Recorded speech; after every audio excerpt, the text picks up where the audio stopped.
bonus episode as the Sandy and Toddcast rolls from one season into another. Welcome to it. She is Sandy. He is Todd. And we're talking Ouija boards today. How do you say that exactly? Quite like that. I've heard people say Ouija and Ouija. I have grown up thinking it was Ouija board. So I don't know. Yeah, I always said Ouija board.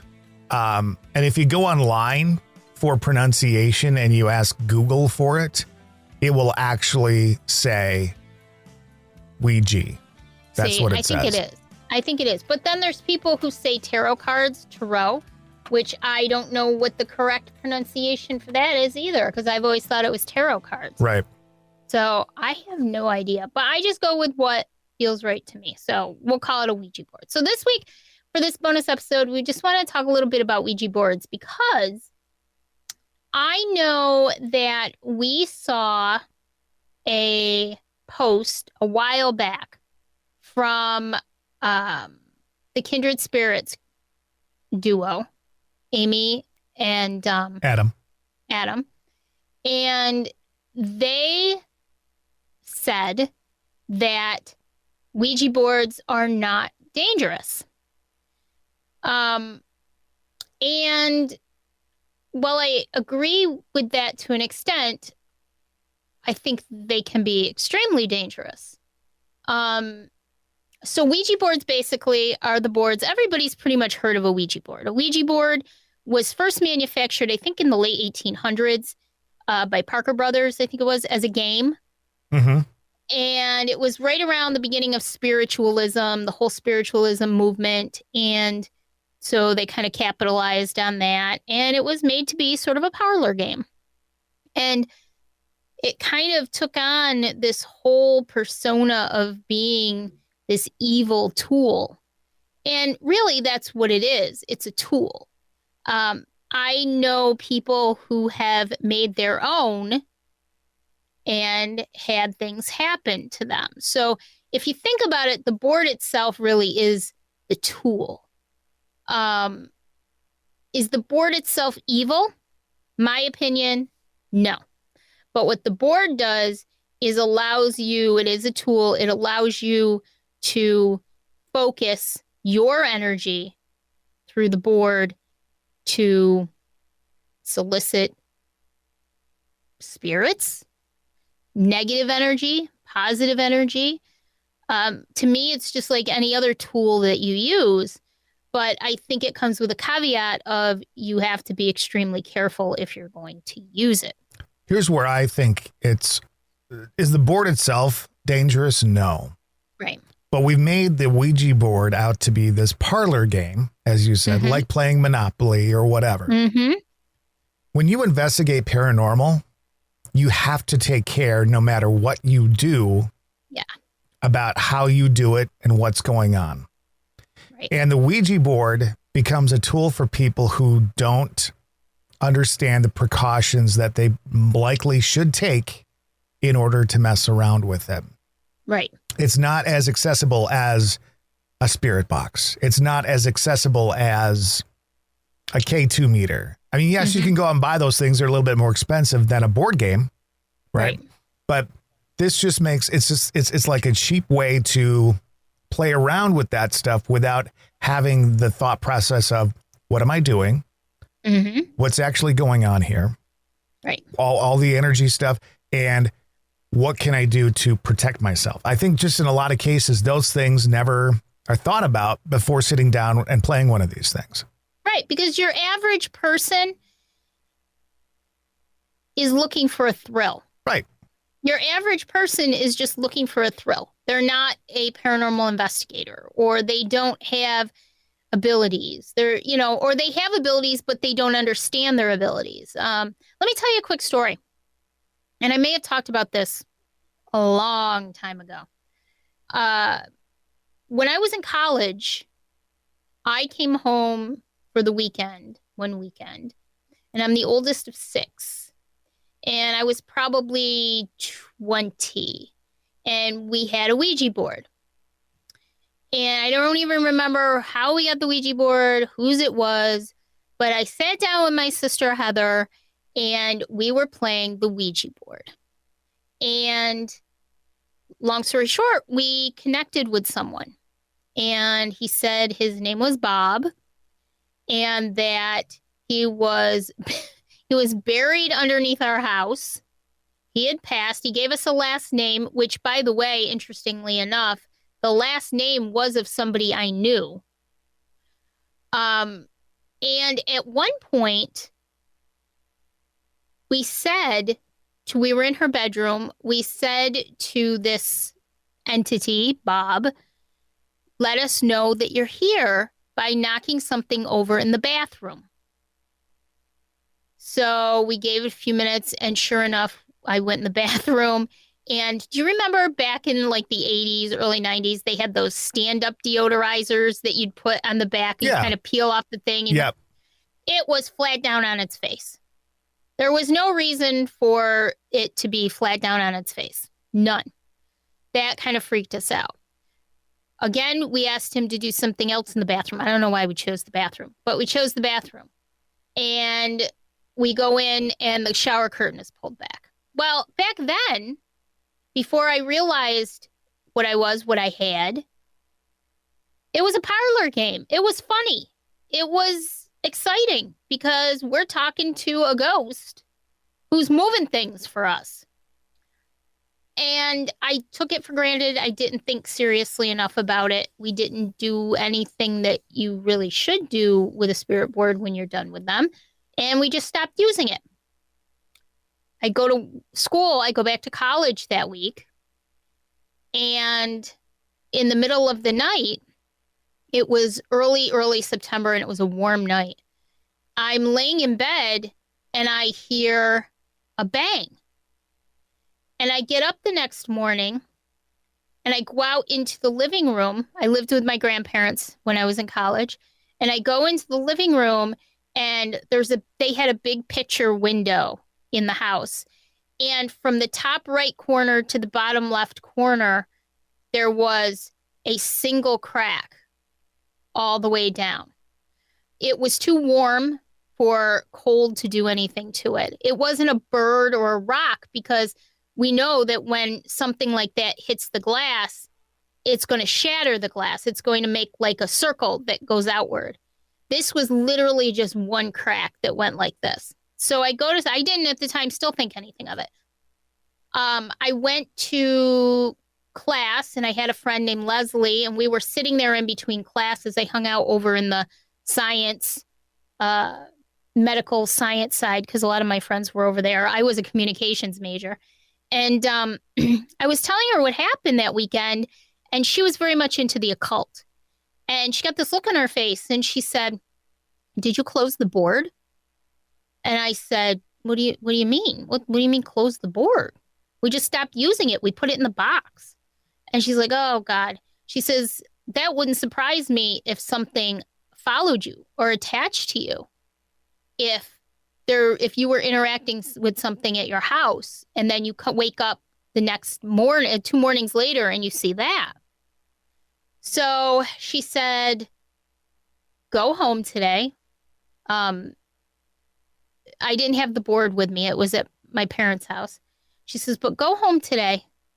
I did the whole salt routine. I said, "Listen, I'm not afraid of you. You need to leave this area. You need to go away. You're not wanted here." I guess it was sort of my way of saging before I knew what saging was. And I set the intention of, you're not welcome here. You're not allowed here. And I never had another incident again. But it was enough at 20 years old, not knowing much about myself or what I could do, that it scared me. And to this day, 31 years later, I have not so much as touched a Ouija board. I have not touched the box. I have not touched the board, the planchette, none of it. Now, today, knowing what I know about myself and about the paranormal world, would I try it? That's still an iffy question for me. I don't know. Would I try it under the right circumstances, understanding that the board itself is just the tool and it's what I allow? I mean, because let's face it, I did my first seance in April, at the Herkimer County Jail, isn't it almost the same as doing a seance? And I was in very good control of everything, of myself, of the situation when I did, participated in the seance. So I don't know, but it's enough to make you stop and think, geez, 31 years later, I still haven't touched it. It's not a game. It's a serious tool. So is the board dangerous? No, not in and of itself. Is what you can do with the board dangerous? It has a very high potential of being dangerous. You have to be very careful of what you do with the board. And again, I think the thought process that this is it's a board game. It's like anything else. There's just a lack of respect for what you're about to do. Yeah. I've told this story before and it's not that different, but I got a K2 meter for the first time and tried it out in my own house. That opened up a door of stuff, right? Yep. So it doesn't matter if it's a Ouija board or it's a K2 or whatever. It's hard for me to explain, but you've seen videos of people who have these cheaply made pools in their backyard. And they're kind of like PVC pipes for the framework. And then there's some sort of like lining on the inside. They're not really big. They're the kind you buy at Walmart. You put in your backyard. Right. You fill it with water. It lasts like a season, maybe two. And then you got to throw it out because it's trash. Right.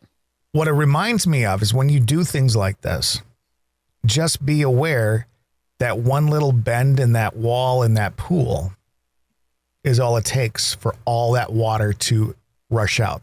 The energy of the water is more powerful than anything you can put around it. Look at the Grand Canyon, right? Was a river. What is it now? Okay. Same thing with this. You open up that little bit.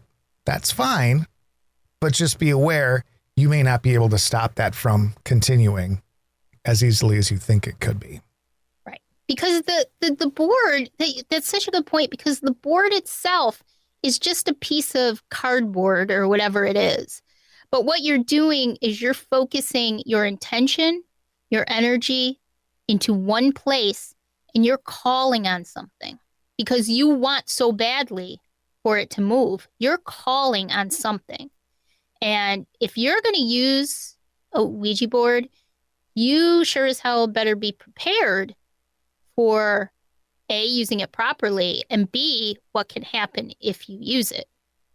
And a lot of people just want that thrill. It's not, if I had a child, would I get my child a Ouija board? No.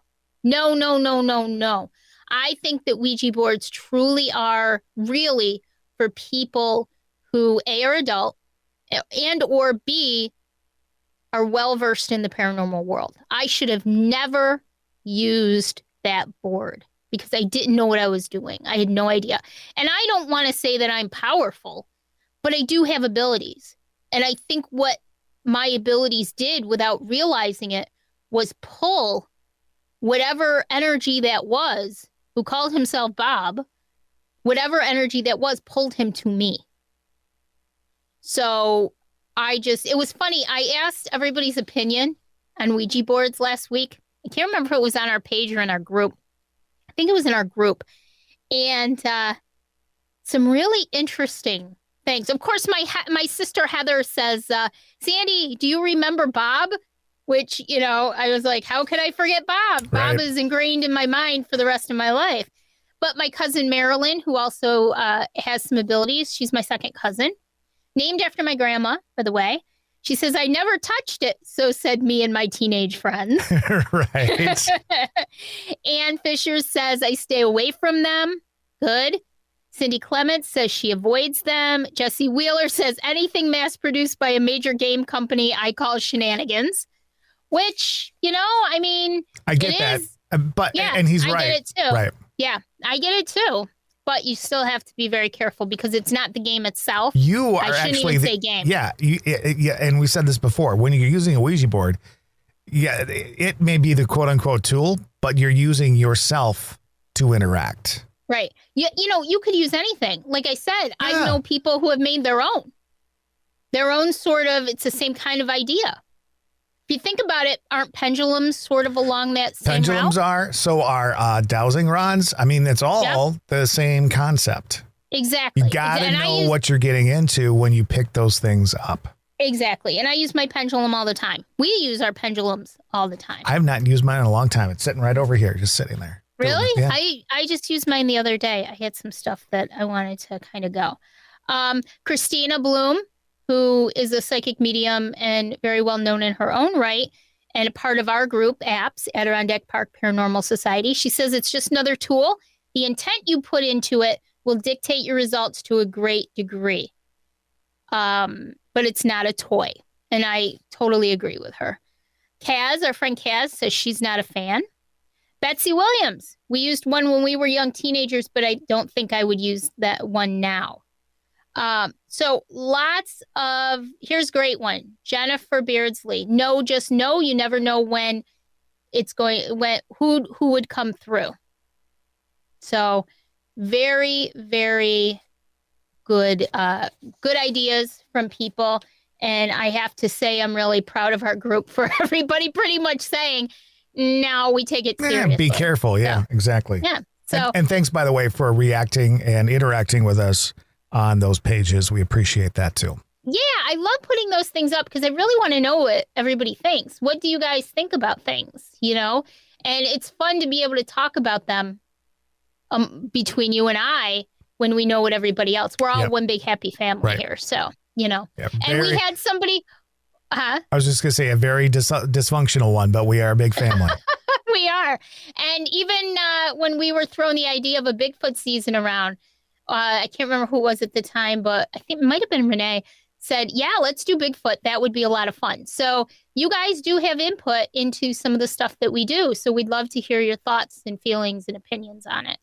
So look forward to season number 6 coming soon. It's going to be an 8-episode season from the Sandy and Toddcast. It will include Bigfoot as the main attraction all season long. Looking forward to that coming soon. So can't wait. So another week off, and then we'll be into season 6. Look forward to something else. I'm sure we'll have some more content for you next week or something. Just right? Something wacky. Yeah. Something wacky as usual. All right. So until the season kicks off, for the Sandy and Toddcast Extra Ouija board, yes or no? Bye. Bye. How many more miles?